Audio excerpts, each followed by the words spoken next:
Hey, gorgeous! You know those moments when you're staring at your computer screen, dissertation deadline looming, and you feel totally stuck? Like you're drowning in a sea of research papers and endless chapters? Listen, we've all been there. It's tough. But guess what? It doesn't have to be a constant struggle. In this video, I'm sharing practical, actionable strategies to help you stay motivated, boost your productivity, and finally finish that dissertation with confidence. So grab your coffee, get comfy, and let's dive in. All right, let's talk about one of the biggest motivation zappers. Feeling totally overwhelmed. We've all been there. Staring down the barrel of a massive project like a dissertation can make anyone want to crawl back under the covers. But here's the secret sauce. The key to staying motivated is breaking down your work into manageable, bite-sized pieces. Instead of telling yourself, I have to write 10,000 words, which, let's be honest, sounds totally terrifying. Set a smaller, more achievable goal. Something like, I will write 300 words today, or I will finish one section this week. See the difference? It's all about creating those quick wins that fuel your motivation and keep you moving forward. And speaking of setting yourself up for success, let's talk about the SMART goal method. This is a game changer. SMART stands for specific, measurable, achievable, relevant, and time-bound. So instead of a vague goal like write more, a SMART goal would be write 2 pages of my literature review by Friday at 5 p.m. See how much more powerful and actionable that is? I love it. Okay, next up, let's talk about the power of having a support system. Writing a dissertation can feel incredibly isolating, but it doesn't have to be a solitary journey. Finding an accountability partner is like having a cheerleader, a coach, and a confidant all rolled into one. Think about it. When you have someone to check in with regularly, someone who understands the unique challenges you're facing, it makes a world of difference. So, who could be your accountability partner? It could be a study group, a fellow PhD student, a mentor, or even a friend or family member who's committed to supporting your success.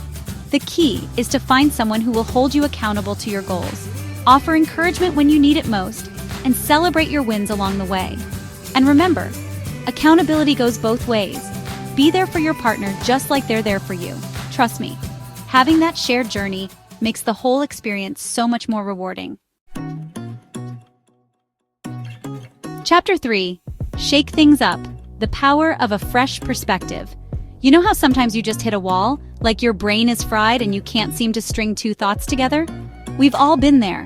When those moments strike, one of the best things you can do is change your environment.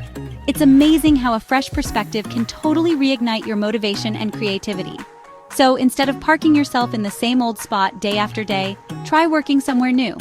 Head to the library, find a cozy nook in a coffee shop, or even just switch rooms in your house. The key is to break free from those stagnant vibes and create a more inspiring workspace. And while you're at it, let's talk about the power of music. Creating a study playlist can be a total game changer. Instrumental music, especially classical or ambient sounds, can work wonders for improving focus and concentration. It's like giving your brain a little boost of energy without any distracting lyrics. So pop in those headphones, let the music transport you, and watch your productivity soar. Chapter 4. Celebrate your wins, the power of rewarding yourself. Let's be real. Staying motivated is a whole lot easier when there's a reward waiting for you at the finish line, right? And I'm not just talking about that glorious moment when you finally hand in your dissertation. I'm talking about celebrating all the small wins along the way. Think of it like this. Every time you complete a task, no matter how big or small, you're one step closer to your ultimate goal, and that deserves to be acknowledged. So what kind of rewards am I talking about? Well, it doesn't have to be anything fancy. After completing a writing sprint, treat yourself to a delicious cup of coffee, a piece of your favorite chocolate, or even just a well-deserved break to stretch your legs and clear your head. And for those bigger milestones, go for it. Take yourself out to dinner, watch an episode of your favorite show guilt-free, or plan a fun weekend activity to recharge and celebrate your progress. Remember, you're working hard and you deserve to enjoy the journey. And speaking of staying motivated, have you heard of the Pomodoro technique? It's a fantastic way to break down your work into manageable chunks and avoid burnout. Here's how it works. Set a timer for 25 minutes of focused work, followed by a 5-minute break. Repeat this cycle 4 times, and then reward yourself with a longer 20 to 30-minute break. It's amazing how much you can accomplish when you work in focused bursts like this. Outrow, you've got this. Writing a dissertation is a marathon, not a sprint. There will be days when you feel unstoppable and others when you question why you ever started this journey. But here's the thing.